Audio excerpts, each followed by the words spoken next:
Hey, what's up, everybody? Welcome to today's Bible reading.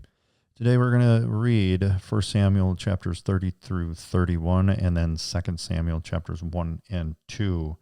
Also 2 Corinthians 8 through 11. All right. 1 Samuel chapter 30. Now it happened when David and his men came to Ziklag on the third day, that the Amalekites had invaded the south, and Ziklag attacked Ziklag and burned it with fire, and had taken captive the women and those who were there, from small to great. They did not kill anyone, but carried them away and went their way. So David and his men came to the city, and there it was, burned with fire, and their wives, their sons, and their daughters had been taken captive. Then David and the people who were with him lifted up their voices and wept until they had no more power to weep.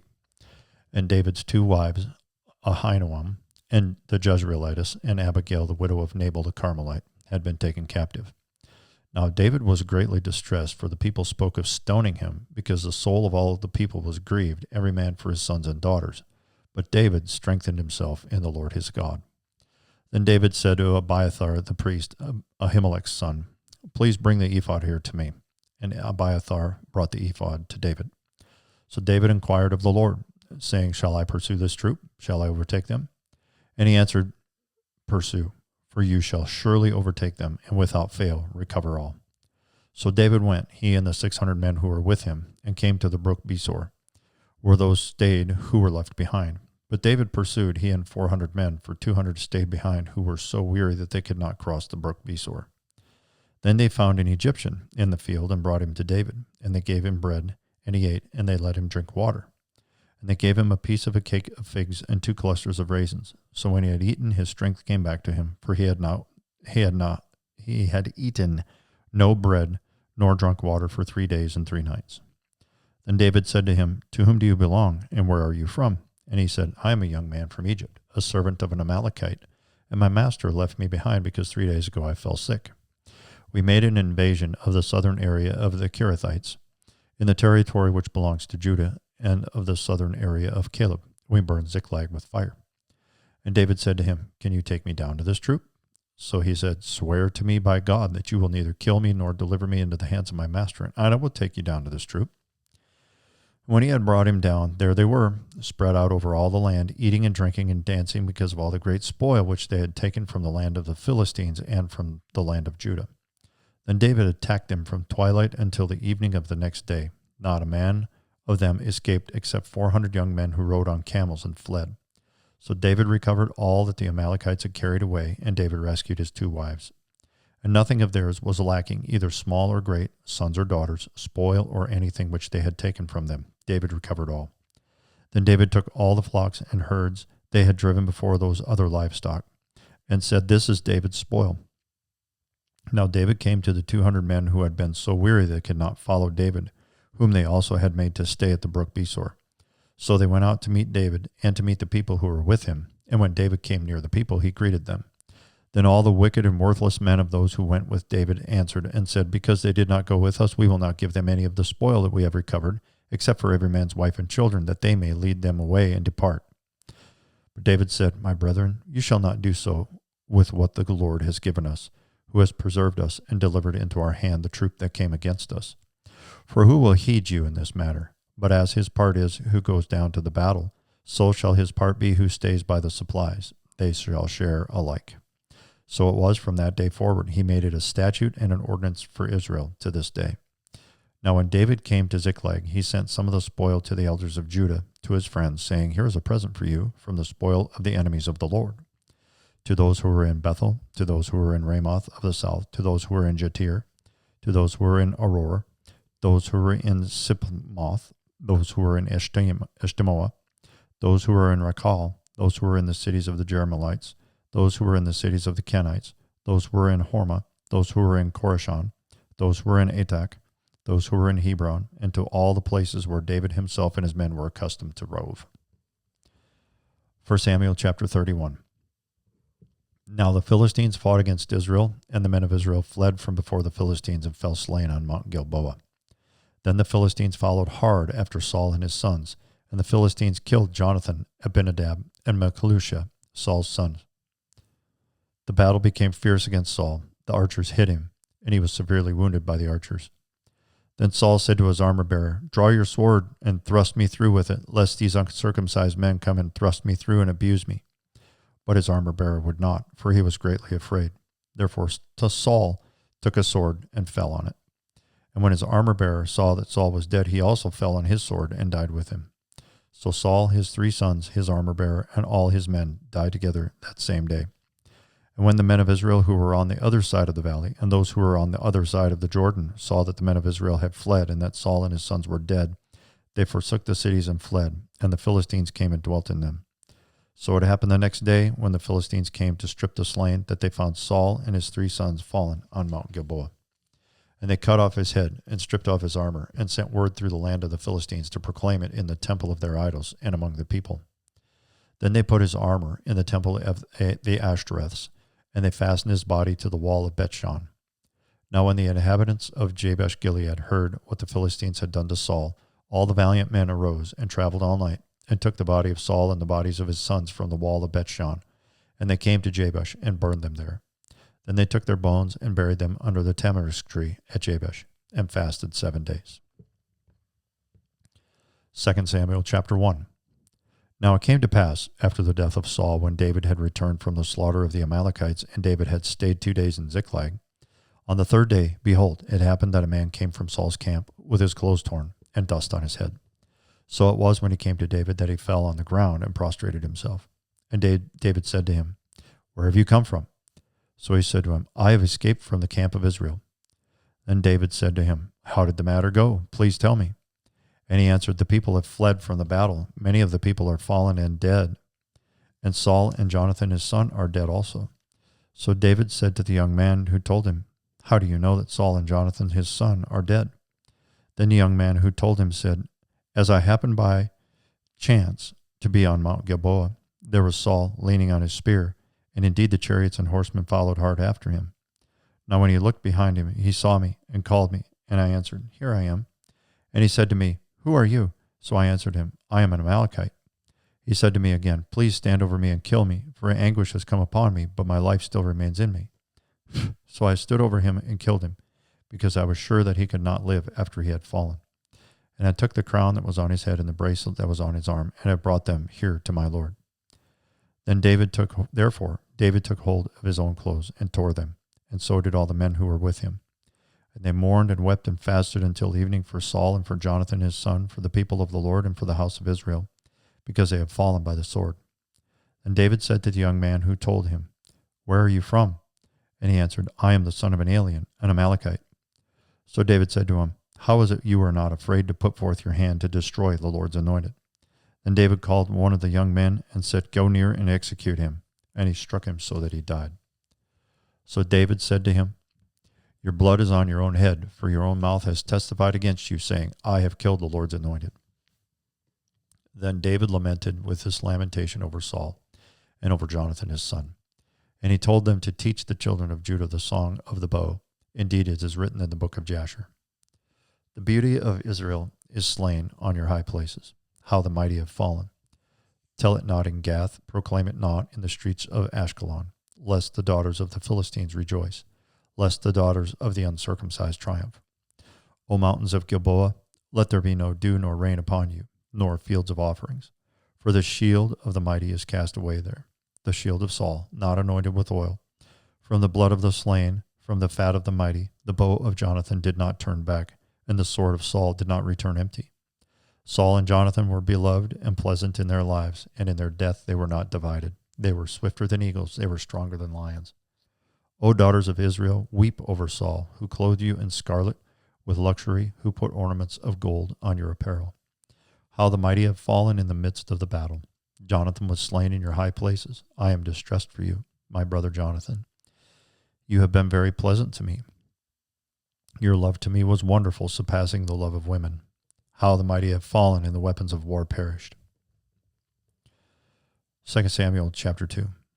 It happened after this that David inquired of the Lord, saying, Shall I go up to any of the cities of Judah? And the Lord said to him, Go up. David said, Where shall I go up? And he said, To Hebron. So David went up there, and his 2 wives also, Ahinoam the Jezreelitess, and Abigail the widow of Nabal the Carmelite. And David brought up the men who were with him, every man with his household. So they dwelt in the cities of Hebron. Then the men of Judah came, and there they anointed David king over the house of Judah. And they told David, saying, the men of Jabesh Gilead were the ones who buried Saul. So David sent messengers to the men of Jabesh Gilead, and said to them, you are blessed of the Lord, for you have shown this kindness to your lord Saul, and have buried him. And now may the Lord show kindness and truth to you. I also will repay you this kindness, because you have done this thing. Now therefore let your hands be strengthened, and be valiant. For your master Saul is dead, and also the house of Judah has anointed me king over them. But Abner, the son of Ner, commander of Saul's army, took Ishbosheth, the son of Saul, and brought him over to Mahanaim. And he made him king over Gilead, over the Asherites, over Jezreel, over Ephraim, over Benjamin, and over all Israel. Ishbosheth, Saul's son, was 40 years old when he began to reign over Israel, and he reigned 2 years. Only the house of Judah followed David. And the time that David was king in Hebron over the house of Judah was 7 years and 6 months. Now Abner, the son of Ner, and the servants of Ishbosheth, the son of Saul, went out from Mahanaim to Gibeon. And Joab, the son of Zeruiah, and the servants of David went out and met them by the pool of Gibeon. So they sat down, one on one side of the pool, and one on the other side of the pool. Then Abner said to Joab, let the young men now arise and compete before us. And Joab said, let them arise. So they arose and went over by number, 12 from Benjamin, followers of Ishbosheth, the son of Saul, and 12 from the servants of David. And each one grasped his opponent by the head and thrust his sword in his opponent's side, so they fell down together. Therefore that place is called the field of sharp swords, which is in Gibeon. So there was a very fierce battle that day, and Abner and the men of Israel were beaten before the servants of David. Now the 3 sons of Zeruiah were there, Joab and Abishai and Asahel. And Asahel was as fleet of foot as a wild gazelle. So Asahel pursued Abner, and in going he did not turn to the right hand or to the left from following Abner. Then Abner looked behind him and said, are you Asahel? And he answered, I am. And Abner said to him, turn aside to your right hand or to your left, and lay hold on one of the young men, and take his armor for yourself. But Asahel would not turn aside from following him. So Abner said again to Asahel, turn aside from following me. Why should I strike you to the ground? How then could I face your brother Joab? However, he refused to turn aside. Therefore Abner struck him in the stomach with the blunt end of the spear, so that the spear came out of his back, and he fell down there and died on the spot. So it was that as many came to the place where Asahel fell down and died, stood still. Joab and Abishai also pursued Abner. And the sun was going down when they came to the hill of Ammah, which is before Giah by the road of the wilderness of Gibeon. Now the children of Benjamin gathered together behind Abner and became a unit, and took their stand on top of a hill. Then Abner called Joab and said, shall the sword devour forever? Do you not know that it will be bitter in the latter end? How long will it be then until you tell the people to return from pursuing their brethren? And Joab said, as God lives, unless you had spoken, surely then by morning all the people would have given up pursuing their brethren. So Joab blew a trumpet, and all the people stood still and did not pursue Israel any more, nor did they fight any more. Then Abner and his men went on all that night through the plain, crossed over the Jordan, and went through all Bithron, and they came to Mahanaim. So Joab returned from pursuing Abner. And when he had gathered all the people together, there were missing of David's servants 19 men and Asahel. But the servants of David had struck down, of Benjamin and Abner's men, 360 men who died. Then they took up Asahel and buried him in his father's tomb, which was in Bethlehem. And Joab and his men went all night, and they came to Hebron at daybreak. All right. Good. Now let's head over to 2 Corinthians. And we will be looking at chapters 8, 9, 10, and 11. 2 Corinthians chapter 8. Moreover, brethren, we make known to you the grace of God bestowed on the churches of Macedonia, that in a great trial of affliction the abundance of their joy and their deep poverty abounded in the riches of their liberality. For I bear witness that according to their ability, yes, and beyond their ability, they were freely willing, imploring us with much urgency that we should receive the gift and the fellowship of the ministering to the saints. And not only as we had hoped, but they first gave themselves to the Lord, and then to us by the will of God. So we urge Titus, that as he had begun, so he would also complete this grace in you as well. But as you abound in everything, in faith, in speech, in knowledge, in all diligence, and in your love for us, see that you abound in this grace also. I speak not by commandment, but I am testing the sincerity of your love by the diligence of others. For you know that the grace of our Lord Jesus Christ, that though he was rich, yet for your sakes he became poor, that you through his poverty might become rich. And in this I give advice. It is to your advantage not only to be doing what you began, and were desiring to do a year ago, but now you must also complete the doing of it, that as there was a readiness to desire it, so there also may be a completion out of what you have. For if there is first a willing mind, it is accepted according to what one has, and not according to what he does not have. For I do not mean that others should be eased and you burdened, but by an equality, that now at this time your abundance may supply their lack, that their abundance also may supply your lack, that there may be equality. As it is written, he who gathered much had nothing left over, and he who gathered little had no lack. But thanks be to God, who puts the same earnest care for you into the heart of Titus. For he not only accepted the exhortation, but being more diligent, he went to you of his own accord. And we have sent with him the brother whose praise is in the gospel throughout all the churches.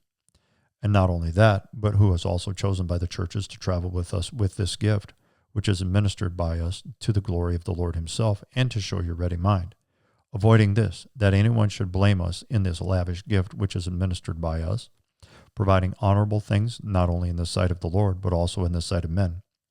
And we have sent with them our brother, whom we have often proved diligent in many things, but now much more diligent because of the great confidence which we have in you. If anyone inquires about Titus, he is my partner and fellow worker concerning you. Or if our brethren are inquired about, they are messengers of the churches, the glory of Christ. Therefore, show to them and before the churches the proof of your love and of our boasting on your behalf. 2 Corinthians chapter 9. Now concerning the ministering to the saints, it is superfluous for me to write to you. For I know your willingness, about which I boast of you to the Macedonians, that Achaia was ready a year ago, and your zeal has stirred up the majority. Yet I have sent the brethren, lest our boasting of you should be in vain in this respect, that, as I said, you may be ready, lest if some Macedonians came with me, and find you unprepared, we, not to mention you, should be ashamed of this confident boasting. Therefore I thought it necessary to exhort the brethren to go to you ahead of time, and prepare your generous gift beforehand, which you had previously promised, that it may be ready as a matter of generosity, and not as a grudging obligation. But this I say, he who sows sparingly will also reap sparingly, and he who sows bountifully will also reap bountifully. So let each one give as he purposes in his heart, not grudgingly or of necessity, for God loves a cheerful giver. And God is able to make all grace abound towards you, that you, always having all sufficiency in all things, may have an abundance for every good work. As it is written, he has dispersed abroad, he has given to the poor, his righteousness endures forever. Now may he who supplies seed to the sower and bread for food supply and multiply the seed you have sown, and increase the fruits of your righteousness, while you are enriched in everything for all liberality, which causes thanksgivings through us to God. For the administration of this service not only supplies the needs of the saints, but also is abounding through many thanksgivings to God, while through the proof of this ministry they glorify God for the obedience of your confession to the gospel of Christ, and for your liberal sharing with them and all men.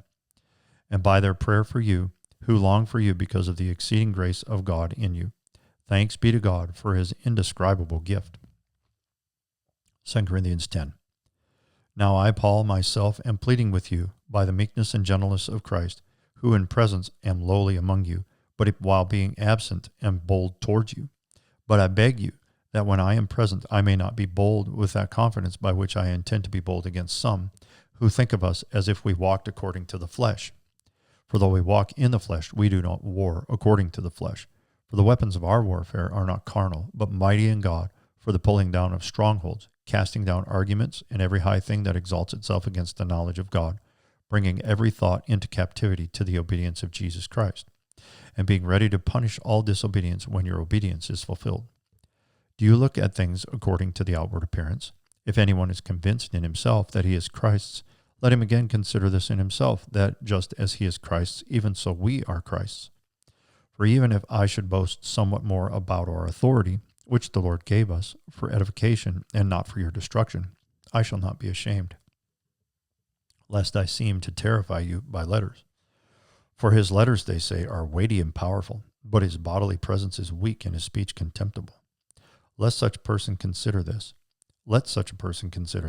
that we are in word by letters when we are absent, such we will also be in deed when we are present. For we dare not class ourselves or compare ourselves with those who commend themselves, but they, measuring themselves by themselves and comparing themselves among themselves, are not wise. We, however, will not boast beyond measure, but within the limits of the sphere which God appointed us, a sphere which especially includes you. For we are not overextending ourselves, as though our authority did not extend to you. For it was to you that we came with the gospel of Christ, not boasting of things beyond measure, that is, in other men's labors, but having hope that as your faith is increased, we shall be greatly enlarged by you in our sphere, to preach the gospel in regions beyond you, and not to boast in another man's sphere of accomplishment. But he who glories, let him glory in the Lord. For not he who commends himself is approved, but whom the Lord commends.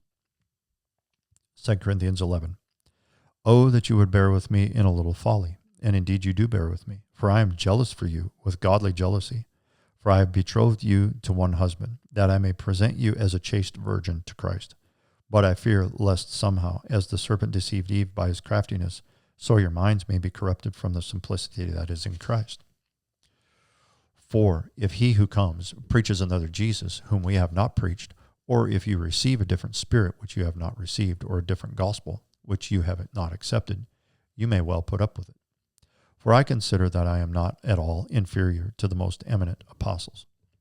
Even though I am untrained in speech, yet I am not in knowledge. But we have been thoroughly manifested among you in all things. Did I commit sin in humbling myself that you might be exalted because I preached the gospel of God to you free of charge? I robbed other churches, taking wages from them to minister to you. And when I was present with you and in need, I was a burden to no one, for what I lacked, the brethren who came from Macedonia supplied. And in everything I kept myself from being burdensome to you, and so I will keep myself. As the truth of Christ in me, no one shall stop me from this boasting in the regions of Achaia. Why? Because I do not love you? God knows. But what I do, I will also continue to do, that I may cut off the opportunity from those who desire an opportunity to be regarded just as we are in the things of which they boast. For such are false apostles, deceitful workers, transforming themselves into apostles of Christ. And no wonder, for Satan himself transforms himself into an angel of light. Therefore, it is no great thing if his ministers also transform themselves into ministers of righteousness, whose end will be according to their works. I say again, let no one think me a fool, if otherwise, at least receive me as a fool, that I also may boast a little. What I speak not according to the Lord, but as it were foolishly, in this confidence of boasting. Seeing that many boast according to the flesh, I also will boast. For you put up with fools gladly, since you yourselves are wise. For you put up with it if one brings you into bondage, if one devours you, if one takes from you, if one exalts himself, if one strikes you on the face. To our shame, I say that we were too weak for that. But in whatever anyone is bold, I speak foolishly. I am bold also. Are they Hebrews? So am I. Are they Israelites? So am I. Are they the seed of Abraham? So am I. Are they ministers of Christ? I speak as a fool. I am more, in labors more abundant, in stripes above measure, in prisons more frequently, in deaths often. From the Jews, 5 times I received 40 stripes minus 1.